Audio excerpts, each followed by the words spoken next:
ಡಾಂಬಾರ್ ರೋಡಿಂದ ಇಲ್ಲಿಗೆ ಒಂದು 50 ಮೀಟ್ರು. ಡಾಂಬಾರ್ ರೋಡಿಂದ 2ನೇ ರೋಡು ಗಾಡಿ ಹೋಯ್ತು, ಅದೇ ಡಾಂಬಾರ್ ರೋಡು.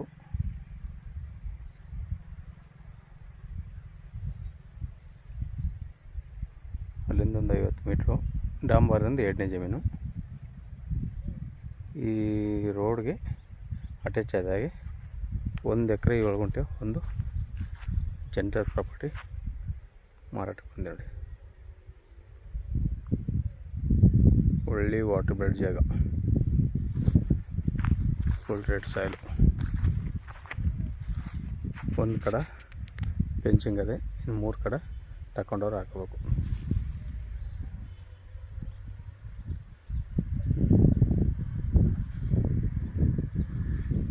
ಹೊಡೆದ ಗಾಡಿ ನೋಡಿ, ಅದೇ ಡಾಂಬಾರ್.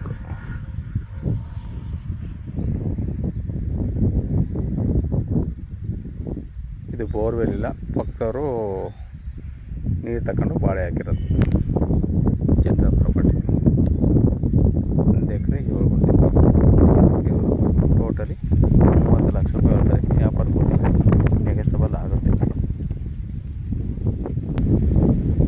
ಒಂದು ಕಡೆ ತಂತಿಕಲ್ಲು ಹಾಕೊಂಡ್ರೆ ರೋಡು ಇದೇ ಥರ ಐತೆ. ತಂತಿಕಲ್ಲು ಹಾಕೊಂಡ್ರೆ ಇದು ಪಕ್ಕ ಜಮೀನು ನೋಡಿ, ಹದ್ದುಬಸ್ತು ಮಾಡಿ ಕಲ್ಲು ಹಾಕಿರೋದು. ಅವರು 1.5 ಅಡಿ ಬಿಟ್ಟು ತಂತಿಕಲ್ಲು ಹಾಕೊಂಡ್ರೆ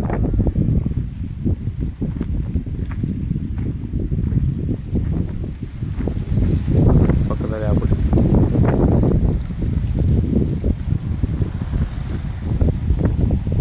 4 ಲೈನು ಜಮೀನೊಳಗೆ ಹೋಗೋದೆ. ಒಂದು ಬೋರ್ ಹಾಕ್ಸ್ಕೊಂಡ್ರೆ ಒಳ್ಳೆ ಸೂಕ್ತವಾದ ಜಾಗ. ವಿಲೇಜ್ಗೆ ಹತ್ತಿರವಾಗಿರೋ ಲ್ಯಾಂಡು. 1 ಎಕರೆ 7 ಗುಂಟೆ ಜನರಲ್ ಪ್ರಾಪರ್ಟಿ. ಇದು ಮೈಸೂರಿಗೆ 50 ಕಿಲೋಮೀಟ್ರ್ ಆಗುತ್ತೆ. ಗುಂಡ್ಲುಪೇಟೆ ಮೈಸೂರು NH ರೋಡ್ಗೆ, ಊಟಿ NH ರೋಡ್ಗೆ 12 ಕಿಲೋಮೀಟ್ರ್ ಆಗುತ್ತೆ. ಏನು ಬಾಳೆ ಹಾಕದೆ ಈ ಲ್ಯಾಂಡು. ಒಂದು ಕಡೆ ಫೆನ್ಸಿಂಗ್ ಮಾಡೋಂಗಿಲ್ಲ, ಪಕ್ಕದಲ್ಲಿ ಮಾಡ್ಕೊಂಡ್ರೆ ಅಂದರೆ ಇದು ಅಡಿಕೆ ತೆಂಗು ಆಗ ಬೆಳೆಗೆ ಸೂಪರ್ ಆಗಿರೋ ಮಣ್ಣು ನೋಡಿ ಆಗ್ಬಿಟ್ಟಿದ್ದು.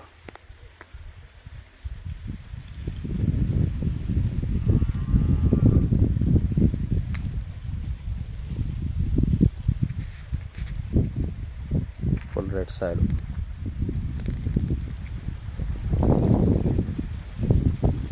ಇದು ಚಾಮರಾಜನಗರ ರಿಜಿಸ್ಟ್ರೇಷನ್ ಬರುತ್ತೆ ನೋಡಿ ಸರ್. ಬೇಕು ಅಂದರೆ ಕೆಳಗಡೆ ನಂಬರ್ ಕೊಡ್ತೀನಿ, ಕಾಲ್ ಮಾಡಿ. ದಾರಿ ನಿಮಗೆ ಭಾರಿ ಸಾಲವಾಗದೆ. ಇದು 30 ಅಡಿ ರೋಡು ನೋಡಿ. ಪಕ್ಕದಲ್ಲಿ ಇಲ್ಲೇ ಒಂದು ಮನೆ